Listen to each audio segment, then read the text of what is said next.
Welcome. My name is Darius, and I want to share a true life story with you. When Dr. Marcus Oakley frowned during the exam and carefully asked who had treated her before him, Elaine simply replied that it was her husband. He was a gynecologist too, but the doctor went silent. He set his instruments aside and told her she needed immediate lab work because what I'm seeing inside shouldn't be there. His tone made her heart sink with dread. She didn't yet understand exactly what had so alarmed the experienced specialist. In that moment, her familiar world, where Sterling was not only a loving husband but a trustworthy doctor, cracked for the first time. Elena sat in the chair, trying not to think about how strange the doctor's question had sounded. Marcus Oakley seemed like a serious, thoughtful man, not someone who threw words around carelessly. His office was located in a new medical center on the outskirts of the city, and she had only decided to come because the pain had become unbearable. For the past 6 months, she had been suffering from sharp spasms in her lower abdomen that came in waves, forcing her to double over. Her cycle had completely broken down. The bleeding was painful and unpredictable. Every time, Sterling would reassure her, explaining that changes like this were natural at 42 years old, and that her body was just adjusting. But something inside her resisted his explanations. Her intuition told her that what was happening to her body was far from normal. When Sterling left to visit his ailing mother in Atlanta, she decided to make the secret visit to an outside physician. Dr. Oakley carefully studied her ultrasound results, shaking his head from time to time. His face remained professionally neutral, but Elaine noticed the muscles in his jaw tighten. The doctor changed the sensor angle several times, trying to get a clearer image. Finally, he put the device down and turned to her. There was something in his eyes that made her instinctively clench her fists. It wasn't just professional interest, it was closer to shock at what he'd seen. "You said your husband has been treating you for 5 years?" he asked, wiping his hands with antiseptic. "And what exactly has he been prescribing you this whole time?" Elena tried to remember. It was usually hormonal pain medication and occasionally anti-inflammatory suppositories. Sterling always insisted that he knew her body better than any outside doctor. Dr. Oakley walked over to the ultrasound monitor and pointed to an irregularly shaped dark spot in the uterine area. "See this growth?" he said, his voice strained. "It's a foreign body, and by all indications, it's been there for a very long time. It looks like an old-style intrauterine device, or IUD, that has become embedded in the tissue." Elena felt the blood drain from her face. "An IUD?" she repeated, not believing her own ears. "I've never had an IUD. I would know if someone had placed something in me." The doctor took out the medical chart she'd brought with her and flipped through the pages. "There are no records here of an intrauterine contraceptive being inserted," he confirmed. "But things like this don't appear on their own. Someone must have put it in, and it didn't happen yesterday." Elaine tried to focus, to recall anything that could explain what was happening, but her memory offered nothing. She had always been afraid of IUDs, considering them invasive and dangerous. Sterling knew about her fears and had never suggested that method of contraception. "I need to run additional tests," Dr. Oakley said, standing up from his desk. "Inflammatory markers, tumor markers, the full spectrum. What I'm seeing on the ultrasound raises serious concerns. The tissues around the foreign body are altered. There are signs of chronic inflammation." He left the office, leaving her alone with terrifying thoughts. Elena tried to calm herself, searching for a rational explanation. Maybe the doctor was wrong. Maybe it was something else, not an IUD. A few minutes later, a nurse came into the room with a tray for drawing blood. The young woman worked silently, but Elaine noticed her exchange a look with the doctor when he returned. There was a silent dialogue between them, full of professional anxiety. "Doctor, the inflammatory markers are really through the roof," the nurse quietly said, showing him the results of a rapid test. Elaine heard those words and felt everything inside her clench with fear. Something was seriously wrong with her body, something she never suspected. Dr. Oakley sat across from her and folded his hands on the desk. "Elaine Thames," he said seriously, "I need to be absolutely honest with you.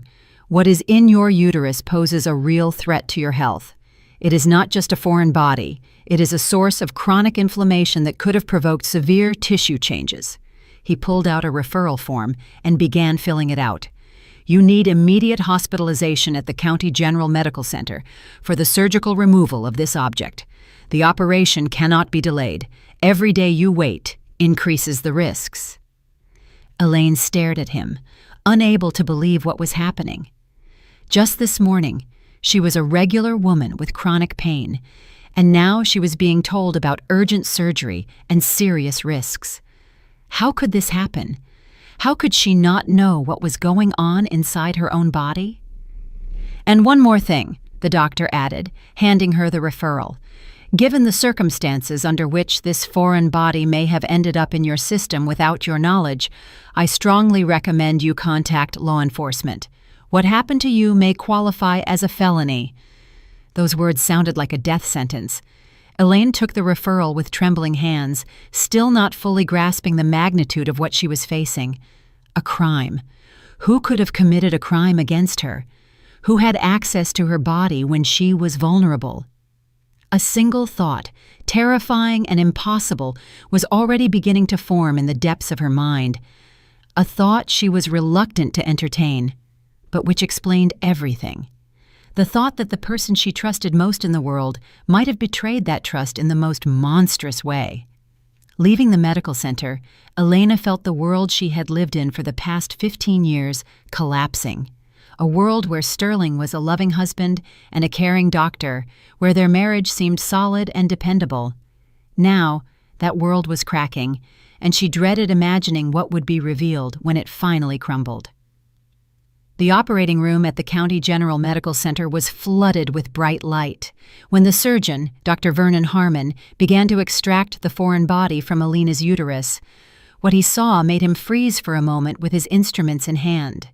The IUD, blackened with time, was so tightly embedded in the tissue that its removal required extreme caution. The device's metallic arms were literally cutting into the uterine walls, leaving traces of necrosis and inflammation. "Good grief," he muttered, carefully examining the extracted object. "This is a Seraph IUD. They were banned for use over 10 years ago because of their high cancer risk." The assisting nurse handed him a sterile container, and the surgeon placed the IUD inside. Even beneath the layer of biological buildup, the distinctive shape of the device was visible, a device once hailed as a revolutionary contraceptive method. Dr. Harmon continued the operation, thoroughly cleaning the damaged tissues and stopping the bleeding. The inflammatory process had affected a significant area, and in some places the tissues looked suspicious. He took several samples for a pathology report, understanding that the results might be extremely unfavorable. 8 years of a cancer-causing device being in her body could not have passed without consequence. When the surgery was over, the surgeon personally escorted the patient to the intensive care unit. Elaine slowly came to after the anesthesia. Her mind gradually cleared. The first thing she saw when she opened her eyes was the concerned face of Dr. Harmon leaning over her bed. "The operation was a success," he said softly, but his tone held a warning. "We removed the foreign body. But what we found raises serious concerns." He showed her a clear container with the blackened IUD inside. "The device has a serial number, N3847. We'll definitely run it through the database to find out where it came from."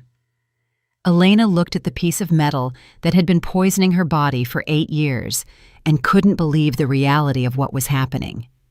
The IUD looked sinister. Its surface was covered in a dark film, and the sharp edges had clearly traumatized the surrounding tissues.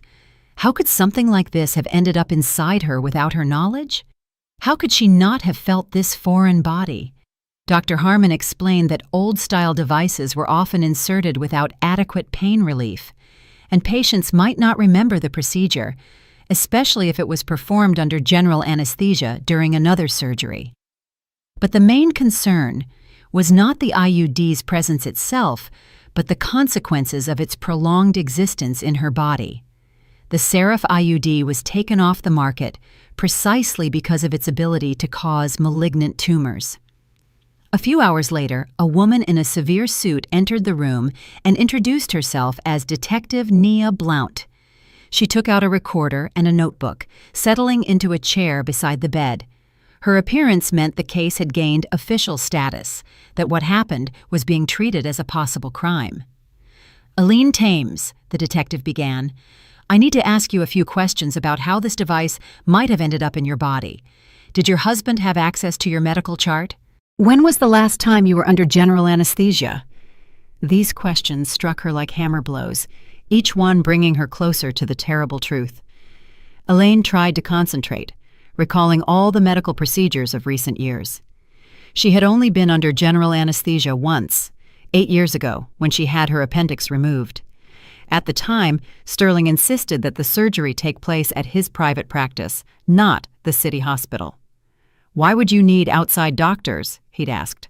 "I'll supervise everything myself. I'll be there every step of the way."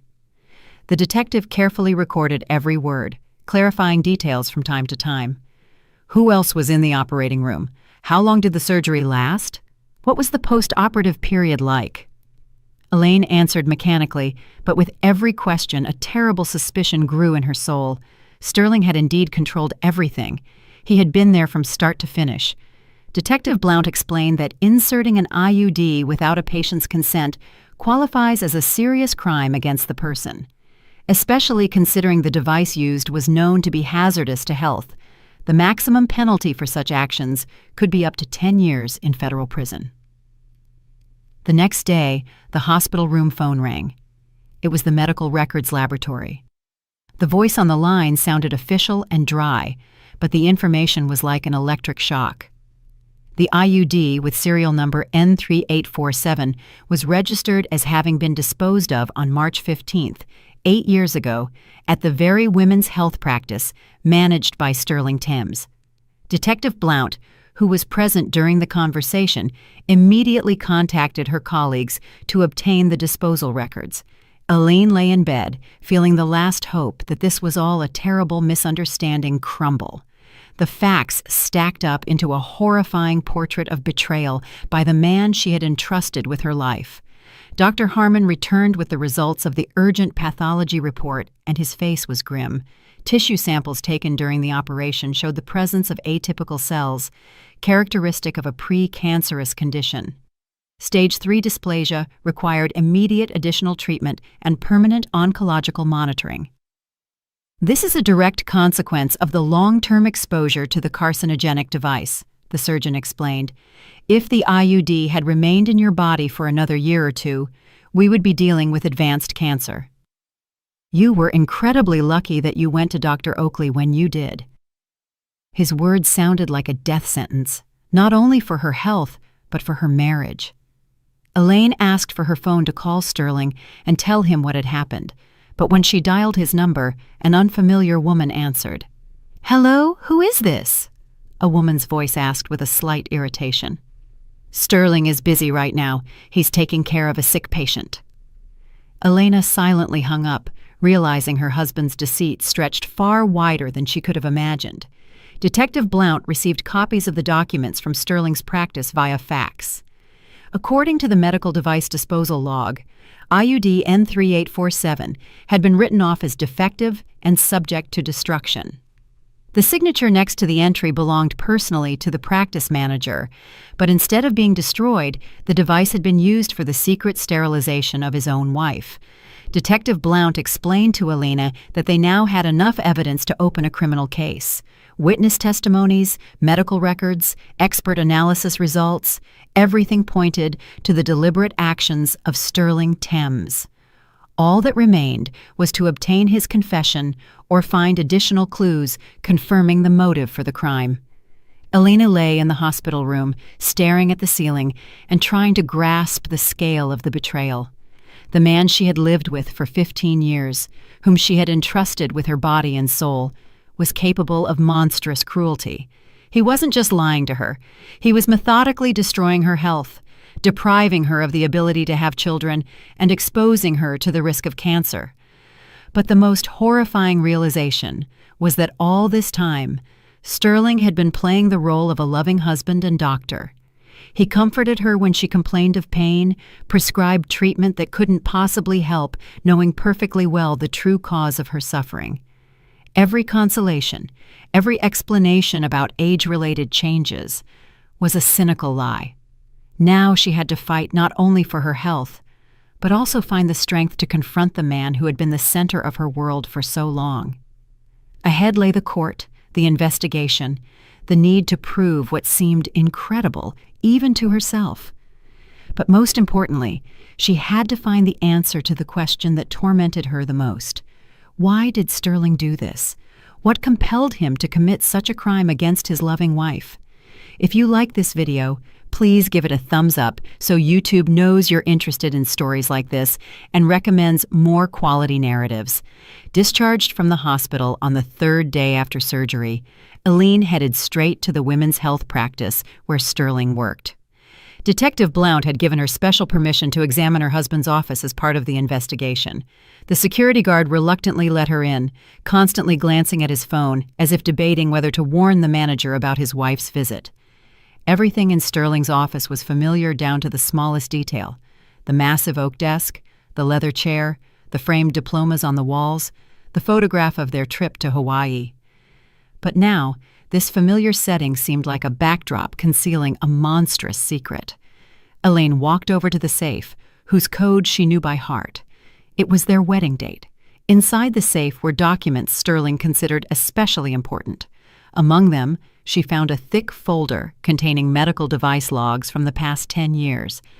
Her hands trembled as she flipped through the pages, looking for the entry from March 15th, 8 years ago.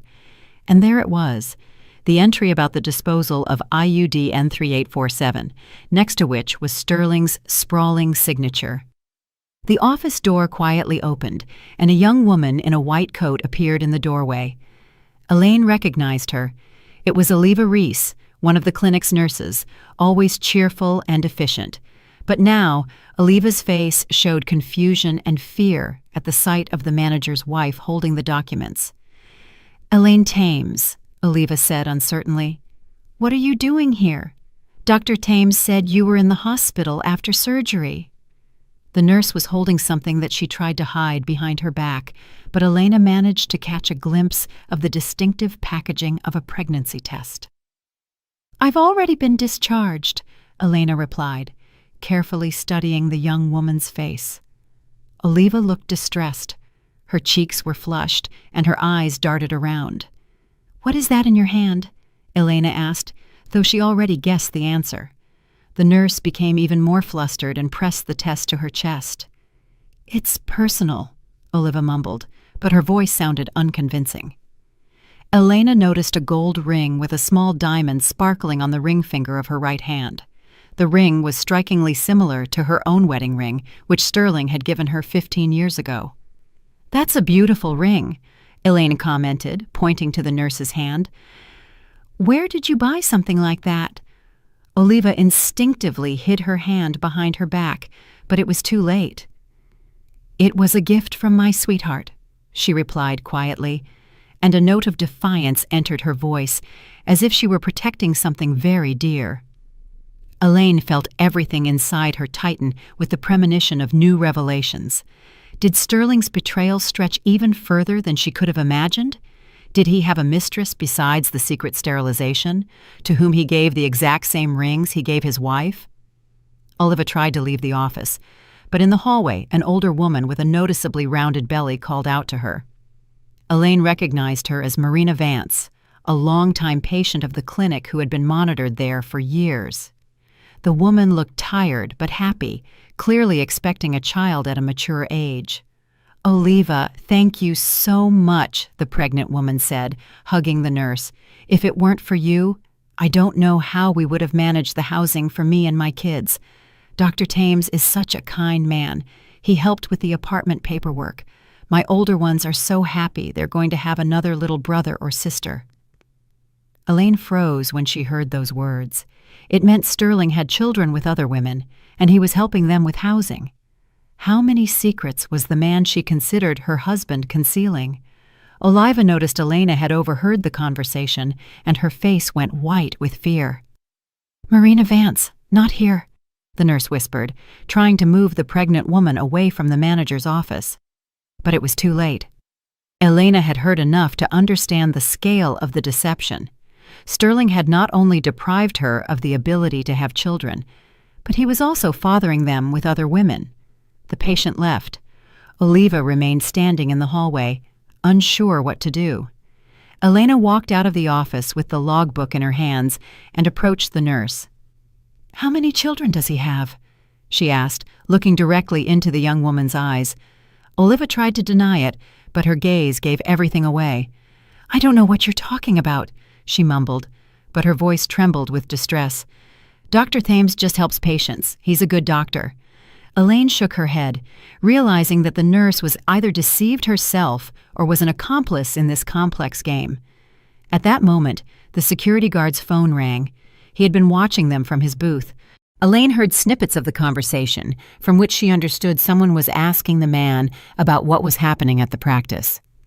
"Thames," the guard said into the phone, "your wife was here looking for something in your office. Oliva caught her, and they were talking about something." Elena realized she had little time left. Sterling would surely find out about her visit now and try to hide or destroy the incriminating documents. She quickly took pictures of the logbook page with the IUD disposal entry, as well as several other suspicious entries on her phone. Oliva stood nearby, clearly in a state of internal conflict. On one hand, she was loyal to Sterling. On the other, she saw his wife suffering and knew something was terribly wrong. The pregnancy test in her hand was eloquent proof that she was more than just a nurse to the practice manager. Elaine decided to take a gamble. "Is it his?" she asked, pointing to the test in Oliva's hand. The nurse didn't answer, but her silence was more telling than any words. Tears welled up in her eyes, and she pressed the test to her chest, as if shielding her future child from a cruel world. "He promised me he would divorce you," Oliva finally said, barely audible. "He told me you were sick, that you couldn't have children, that your marriage was long dead. I didn't know that he was the one who made you sick." These words served as a confession, confirming Elaine's worst fear. "How many children do you have together?" Elena asked, feeling her world spin with horror. Oliva looked up at her, her eyes full of tears and remorse. "2, she whispered. "Macy, she's 5, and Isaac, he's 3. They think Daddy works in another city, which is why he rarely comes home." Elena felt the ground disappear from under her feet. It turned out that while she was suffering from the pain caused by the embedded IUD, Sterling was creating a parallel family with a young nurse. He was raising the children he had deprived her of. He played the role of a loving father to some and an indifferent husband to another. The security guard finished his conversation and headed towards them, clearly having received instructions from Sterling. "Elena Thames," he said with forced politeness, "I need to ask you to leave the building. The manager said you do not have the right to be here without his presence." Elena knew her time was up. She quickly left the practice, taking with her the document photos and the terrible knowledge of her husband's double life. In the car, she called Detective Blount and told her what she had learned. Now they had not only proof of a crime against her health, but also a motive explaining Sterling's actions. Detective Blount listened carefully and promised to immediately question Oliva Reese as a witness. She also planned to obtain a warrant to search Sterling's home and workplace to seize all documents that might shed light on his criminal activity. Elaine drove home, realizing her life was utterly ruined. The man she trusted most in the world was capable of monstrous betrayal. He had not only deprived her of her health and the possibility of motherhood, but had also deceived her for years, building a family with another woman. Now she had to find the strength for a final confrontation with the man who had been the center of her world for so long. Ahead lay the court, the exposure, the need to prove what seemed unbelievable. But most importantly, she needed to learn to live again, free from illusions about the love and loyalty of the man who had betrayed her in the cruelest way. If you enjoy this story, subscribe to the channel so you don't miss new videos. The house greeted Elaine with its usual silence, but now that silence felt sinister, full of hidden secrets and lies. She walked into Sterling's home office, where his personal computer sat, a machine she'd never had reason to use before. She guessed the password on the third attempt. It was his mother's birthday, the person he considered most important in his life. The desktop was neatly organized. Folders contained medical documents, scientific articles, photos from conferences, but one folder with an unusual name stood out. Forever Now, which immediately caught her attention. Elena clicked on it, and her heart froze at what appeared on the screen. Inside the folder were hundreds of photos of Oliva in intimate poses, pictures of their trips together, romantic dinners, and outings with small children. In one photo, Sterling was holding a girl of about 5 who looked strikingly like him. Next to her stood a younger boy, also with his characteristic features. These were the Macy and Isaac that Oliva had mentioned. But the most terrifying discovery was the correspondence that spanned over 5 years. Elena opened the message file and started reading, feeling everything inside her constrict with horror with every line. The correspondence began with ordinary work questions, but gradually moved into personal confessions and plans for the future. In one message, dated 3 years prior, Sterling wrote to Oliva about his plans. "Don't worry, darling, I solved the problem with Elaine once and for all. I gave her a little gift during her appendectomy. She definitely won't be having kids now, and we can be together without any more questions about heirs." Elena reread the message several times, unable to believe her own eyes. It meant Sterling had coldly planned her sterilization, discussing it with his mistress as if it were a routine work task. He hadn't just yielded to a momentary impulse during surgery. He had prepared for this crime in advance. The correspondence became even more cynical. Sterling told Oliva how he comforted his wife when she complained of pain, how he prescribed useless treatment, knowing the true cause of her suffering. He even joked about it, calling himself a brilliant doctor who had solved 2 problems at once, getting rid of the need to have children with his wife and gaining the opportunity to start a new family. In another folder, Elaine found scanned copies of bank documents that completely shattered her image of her husband. Monthly transfers to Oliva Reese for $5,000, labeled alimony for Macy and Isaac. It turned out Sterling was officially supporting 2 children by his mistress while convincing his wife that their family budget wouldn't allow them to have children of their own. There were also documents for the purchase of an apartment in Oliva's name, insurance policies for the children, and plans for their education. Sterling had created a full-fledged parallel family into which he poured not only money, but also emotion. In the correspondence, he called Macy his princess and Isaac his heir. Meanwhile, he viewed his wife as a burden to be discarded in the least painful way possible. It was especially painful to read the messages from the past few months, where Sterling discussed divorce plans with Oliva. He wrote that he would wait until Elaine developed cancer from the embedded IUD.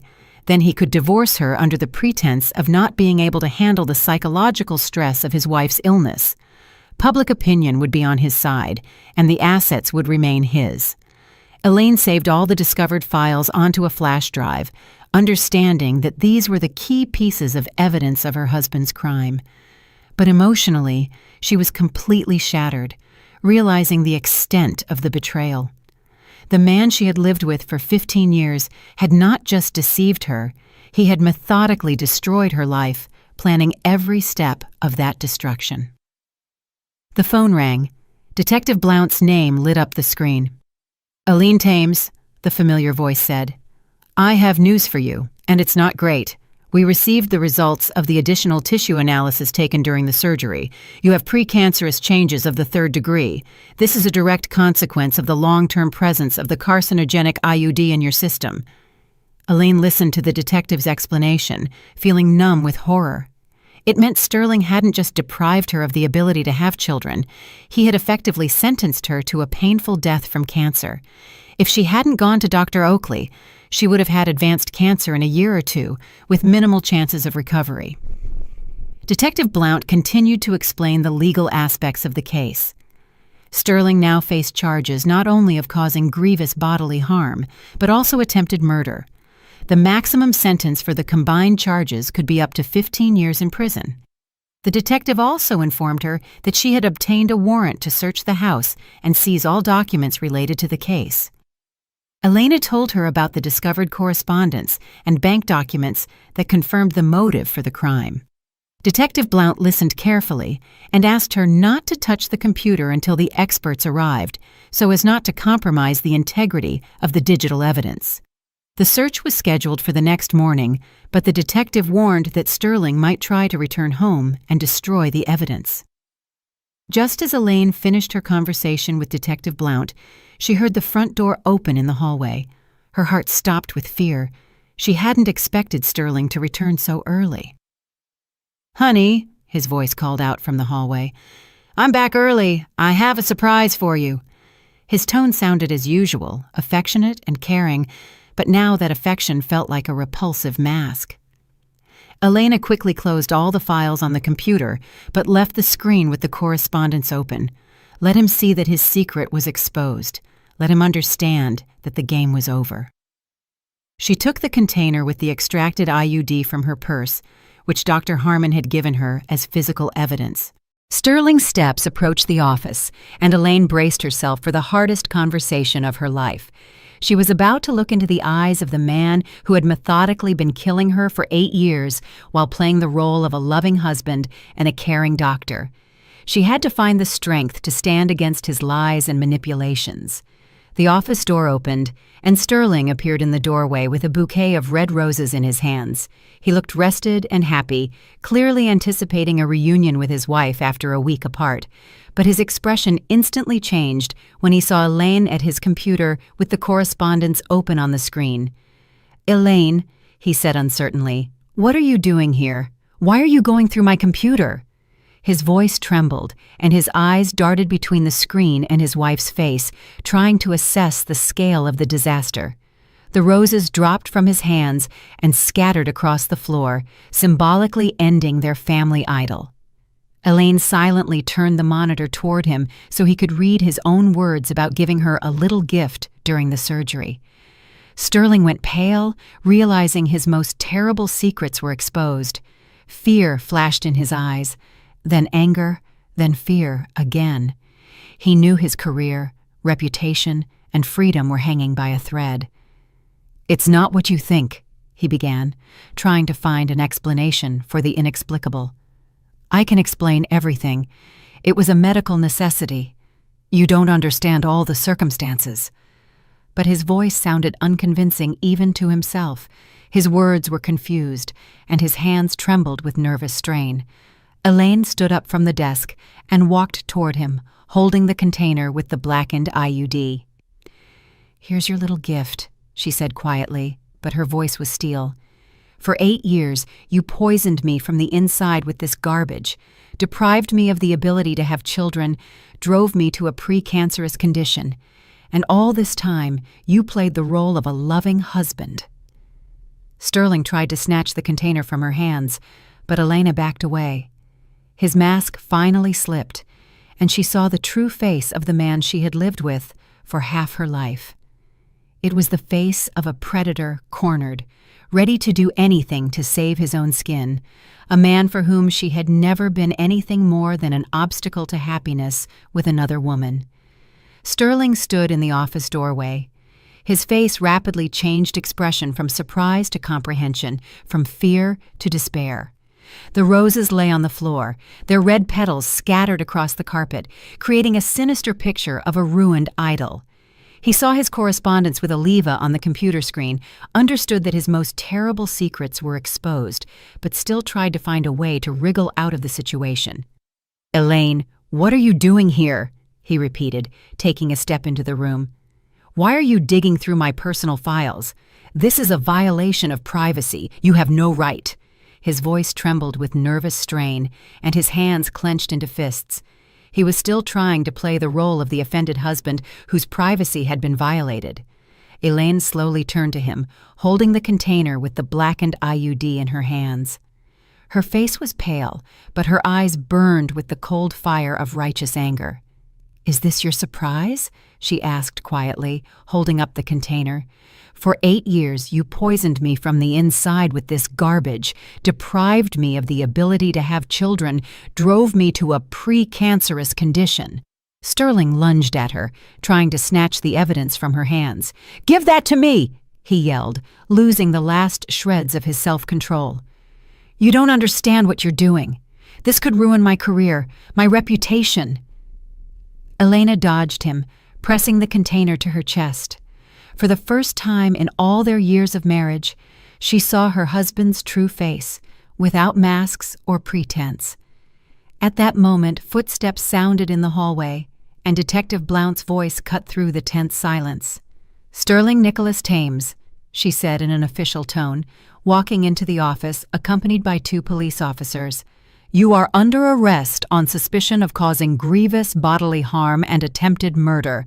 You have the right to remain silent." Sterling turned to the newcomers. His face was contorted with horror. "This is a misunderstanding," he began, trying to maintain his dignity. "I am a respected doctor, a practice manager. I have an impeccable reputation. You can't arrest me based on the delusional accusations of my mentally unstable wife." Detective Blount pulled out handcuffs. Her face remained professionally impassive. "We have all the necessary evidence, including medical examination results, IUD disposal documents, and witness testimony. Your wife has provided us with correspondence in which you yourself confessed to the crime committed." Just then, Oliva burst into the house. Her face was streaming with tears, and she was clutching her cell phone. "Sterling!" she cried. "The guard at the clinic called me and said the police arrived. What's going on?" Seeing the handcuffs in the detective's hands, she rushed to her lover, trying to shield him. "I'll tell you everything," Oliva sobbed, turning to Detective Blount. "It was his idea, not mine. He told me his wife was infertile from birth, that they hadn't lived as husband and wife for ages. I didn't know that he made her sick himself." Her confession poured out, destroying Sterling's last hopes of salvation. Sterling pushed Oliva away and turned to Elena. A final attempt to justify his actions flashed in his eyes. "I did this for us," he said desperately. "You yourself said you weren't ready for children, that you wanted to build your career first. I just helped you avoid an unwanted pregnancy." Elaine looked at him with disgust, unable to believe this man was still trying to shift the blame onto her. "I wanted to wait a year, not become permanently infertile," she replied coldly. "You deprived me of the right to choose, sentenced me to suffering and illness, and all for her, for your children with your mistress." Detective Blount put the handcuffs on Sterling, ignoring his protests and attempts to resist.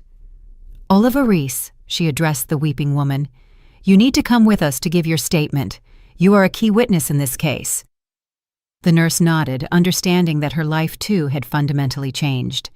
Sterling was led toward the exit, but he kept turning back to Elaine, trying to find a flicker of their former love in her eyes. "Elaine," he pleaded, "we can fix everything. I'll find the best doctors. We'll cure you. Don't ruin our family over one mistake." His words sounded pathetic and unconvincing even to himself. Elaine watched silently as the man she had lived with for 15 years was led away. She felt no emotion other than emptiness and relief. That man had died to her the moment she read his correspondence with his mistress. What was being led away now was only a shell, inside which lurked a stranger and an enemy. Oliva lingered in the doorway. Her gaze wavered between Elena and the departing Sterling. "I truly didn't know," she whispered. "He said you were sick from birth, that doctors had forbidden you to get pregnant. I thought I was helping him find happiness with a woman who could bear him children." Elena looked at her with pity, realizing that Oliva, too, was a victim of Sterling's manipulation. "How old are you?" she asked quietly. 26, the nurse replied. Elena shook her head, realizing Sterling had seduced a very young woman when she was barely 20. "He used you too," Elena said. "He promised to divorce me, marry you, but in reality, he just wanted a young mistress and children on the side. If it weren't for this whole situation, he never would have left me, because I provided him with stability and respectability." Oliva cried even harder, realizing the truth of Elaine's words. "What will happen to my children now?" she sobbed. "How will I explain to them that their daddy is a criminal? How will I support them without his help?" Elena felt sympathy for her, despite everything that had happened. Detective Blount returned for Oliva, patiently waiting for her to finish talking with Elena. "We really need to go," the detective said gently. "The sooner we process all the statements, the sooner you can get back to your children." Oliva nodded and headed toward the exit, but turned back at the door. "Forgive me," she told Elena. "I know my apologies won't change anything, but I truly didn't want to cause you harm." Elena nodded silently, unable to find the words to reply. Forgiveness would come later, when the pain of betrayal subsided, when she could think about this story without shuddering. The house emptied, and Elaine was left alone among the scattered roses and the fragments of her former life. She picked up a few petals, remembering how she used to be thrilled by such surprises from her husband. Now those flowers felt like a mockery, Sterling's last attempt to preserve the illusion of a normal relationship. She walked into the bedroom and began gathering his things, realizing she no longer wanted to see anything in the house that reminded her of him. Every photograph, every book, every item of clothing was saturated with lies and deception. She had to start life anew, cleansing her space of the ghosts of the past. The phone rang. Dr. Oakley's name appeared on the screen. "Elaine Thames," he said warmly. "I heard what happened. How are you feeling? Do you need any medical assistance?" His concern was genuine, with no hidden motives. "Thank you," she replied, feeling a warmth spread inside her in response to the human compassion. "Physically, I'm okay. Emotionally, I suppose that will come with time. Doctor." Oakley offered her psychological support and regular checkups to monitor her health after the IUD removal. Hanging up, Elaine went out onto the balcony and looked at the city spread out below. Somewhere in a detention center sat the man who had been slowly killing her for 8 years. Tomorrow, the trial would begin, with interrogations, expert analyses, and public discussion of the most intimate details of her life. But she was ready to go through it to achieve justice and to warn other women against a similar fate. I recommend listening to these 2 stories you see on the screen. I'm sure you'll like them.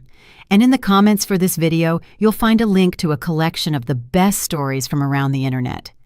Thank you for watching. The county courthouse was filled with reporters, Sterling's colleagues from the medical community, and merely curious people drawn by the high-profile case of a doctor who had mutilated his own wife. Elena sat in the front row, trying not to pay attention to the whispers and curious stares. In the months since the investigation, she had learned to tune out public attention, focusing on the main goal, achieving justice. Sterling, in the defendant's dock, looked drawn and aged. His once polished appearance had been replaced by a sickly pallor and nervous tics. His lawyer whispered something in his ear, but Sterling stared into the void, as if he still couldn't believe what was happening. His reputation was ruined, his career was over, and ahead loomed the prospect of many years behind bars. Judge Ava Jenkins, a middle-aged woman with a stern face, opened the session and gave the floor to the state prosecutor. The prosecutor methodically laid out the circumstances of the case. Each fact sounded like a hammer blow to the defendant's reputation. The secret insertion of a carcinogenic IUD, years of deception, the parallel family, the cynical correspondence with his mistress. The first witness called was Oliva Reese, who entered the hall pale and trembling. Her pregnancy was clearly visible. Her rounded belly added drama to her testimony. She sat in the witness chair, not daring to look at Sterling, who stared at her with pleading eyes. "Please tell the court about your relationship with the defendant," the prosecutor requested. Oliva spoke softly, but her words were distinctly heard in the ensuing silence. "He told me his wife was infertile from birth, that doctors had forbidden her to get pregnant due to genetic abnormalities. I believed him. I thought I was helping a good man find happiness." She recounted how Sterling promised her a divorce from his wife and an official marriage, how he planned their future together with their children. He said he deliberately made his wife sick so she wouldn't claim the assets in the divorce. Oliva confessed, and a murmur of outrage passed through the hall. He said it would be better for everyone, that she wouldn't suffer through a divorce. Sterling's lawyer attempted to discredit Oliva's testimony, hinting at her vested interest in the outcome of the case. But the young woman steadfastly answered all the questions, providing specific dates and quoting messages from the correspondence. Her sincerity was evident even to the most skeptical jurors. The next witness was Dr. Oakley, who spoke of his suspicions from Alina's very first examination. The experienced physician couldn't help but notice that the patient's symptoms did not match the diagnoses her husband had given her. The inflammatory process was too localized, and the pain too specific for ordinary age-related changes. Surgeon Dr. Harmon demonstrated the extracted IUD to the court, explaining why devices like the Seraph had been banned from use. The carcinogenic properties of the alloy had been proven by numerous studies. This was why all such products were subject to mandatory disposal. Inserting such an IUD was tantamount to slowly poisoning the patient. A forensic expert read out the results of the analysis of Sterling's computer, confirming the authenticity of the correspondence with Oliva. The digital trail left no doubt that the messages were not fabricated. Especially compelling were Sterling's own confessions about how he solved the problem with his wife during the appendectomy. The medical expert announced the conclusion on the victim's health. The defendant's actions led to Elaine Tames's irreversible infertility and the development of a precancerous condition which, without timely intervention, would have progressed to stage 2 cancer. 8 years of a carcinogenic device being in her body caused irreparable harm to her reproductive system. When Elaine herself was given the floor, she stood up and slowly approached the podium. The courtroom fell silent. Everyone awaited her testimony. She was silent for a long time, collecting her thoughts, and then began to speak in a calm, even voice. "I entrusted this man with my health, my life, my love. For 15 years, I considered him the closest person on earth." Her voice didn't tremble, but every word was filled with pain and disappointment. "He used my love and trust. He used his professional knowledge as a weapon against me. For 8 years, I suffered in pain, not knowing the cause, and he comforted me, knowing that he himself was the source of my suffering." Elaine told the court how she had planned motherhood, how she dreamed of children, how she blamed herself for her infertility. "Now I know I will never be a mother," she said, and for the first time her voice cracked. "He deprived me of that right. He made the decision for me, disposed of my body as if it were his own property." She spoke about the years of deception, her husband's double life, and the children he was raising with another woman while his wife suffered the consequences of his crime. "The most terrible thing is not the physical pain, but the realization that the person you trust the most is capable of such cruelty." When Elaine finished her speech, there was absolute silence in the courtroom. Many women in the audience were crying, imagining themselves in her place. Even some of the jurors couldn't hold back their emotions, listening to the story of years of suffering and betrayal. Sterling's lawyer tried to present his client's actions as a medical mistake, the result of stress and professional burnout. But his arguments sounded unconvincing against the backdrop of clear evidence of deliberate intent. The correspondence with his mistress left no doubt that his wife's sterilization had been meticulously planned. Sterling himself refused to testify, limiting himself to a formal acknowledgement of the factual circumstances of the case. He sat with his head down, not daring to look his former wife in the eye. His silence was more telling than any excuse. The judge retired for deliberation, which lasted several hours. When the session resumed, Judge Jenkins read the verdict in a strict, official tone. "Sterling Nicholas Thames is found guilty of causing grievous bodily harm, committed with particular cruelty, and is sentenced to 7 years of incarceration in a maximum security prison. Additionally, the court permanently revoked Mr. Thames's medical license and ordered him to pay Elaine Thames a $500,000 compensation for moral damages.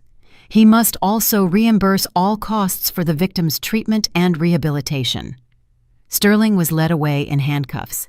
He never looked up at Elaine. His lawyer announced his intention to file an appeal, but everyone understood that with such evidence, the chances of leniency were practically nil. The medical community had already disavowed their former colleague. His name had become synonymous with professional betrayal. 1 year later, Elena stood before a mirror in an ivory-colored wedding dress that highlighted her slender but stronger figure. Regular checkups showed that the precancerous changes had been arrested. Her body was gradually recovering after the removal of the source of poisoning. Next to her stood Dr. Marcus Oakley, who over the past year had become not just a doctor, but a close friend. "Your lab work is completely normal," he said, adjusting her veil. "The risk of cancer has retreated, and the inflammatory processes have ceased. Your body shows an amazing capacity for recovery." Elena smiled, feeling the warmth of hope and new love spread inside her. A small girl of about 5 appeared in the doorway, in a white dress, holding a basket of rose petals. "Mommy, you look so pretty," said Aaliyah, whom Elena had adopted 6 months earlier. The girl had lost her parents in a car crash and had lived in a children's home for a long time until fate brought her to a woman who also knew loss and pain. Elena crouched down and hugged her daughter, feeling her heart fill with love for this little person. Motherhood had come to her not as she had dreamed, but it was no less real and profound. Aaliyah had called her mommy from day one, as if they had always been a family. Marcus, as she now called her future husband, offered her his arm. "It's time," he said softly. "The guests are waiting, and the minister doesn't like tardiness." Elena took his arm, feeling confidence and peace. Ahead lay a new life, built on honesty, trust, and real love. Leaving the house, she turned and looked at the windows of the apartment where years of deception and suffering had passed. Now, it was just a building, stripped of its power over her emotions. The past was behind her, and the future promised to be bright and full of meaning. And that, friends, is my story. A journey that started in the deepest, darkest shock and ended right here, in this beautiful new beginning. When I look back at those years, at the pain, the gaslighting, and the monstrous deception, it's hard not to feel that deep ache. But you know what? That pain was the fire that forced me to finally listen to that quiet voice inside, the one that told me, "Something is wrong, Elaine. Get out." If there's one thing I want you to take away from my journey, it's this. The greatest act of love is the fierce protection of your own truth. Never silence that gut feeling, that little flicker of doubt. That intuition? It's your internal compass, more reliable than any oath or wedding ring. Sterling tried to extinguish my light, my ability to choose, my health, and my chance at motherhood. But what he didn't realize is that ruin can be the soil where something real, something truly good, finally gets to grow. I lost a husband, a home, and the life I thought I had, but I found myself, I found justice, I found Marcus, and I found Aaliyah. My family wasn't destroyed. It was simply waiting to be built correctly, on a foundation of honesty and genuine care. And for that, I am eternally grateful for the second chance I fought for. Life can be brutal, but it is also brilliantly, gloriously kind when you stand up for yourself.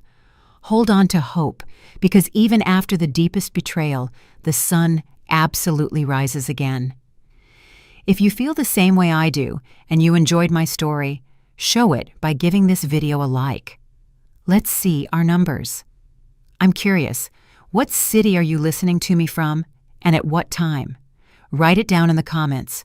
If you'd like to support me on my journey, you can send me a small donation. Thank you for listening and for sharing your precious time with me. For more life stories like this, check out the other videos on my channel and subscribe. There are 2 new life stories on the screen that I'm sure will interest you. Click one to start listening right away. With love.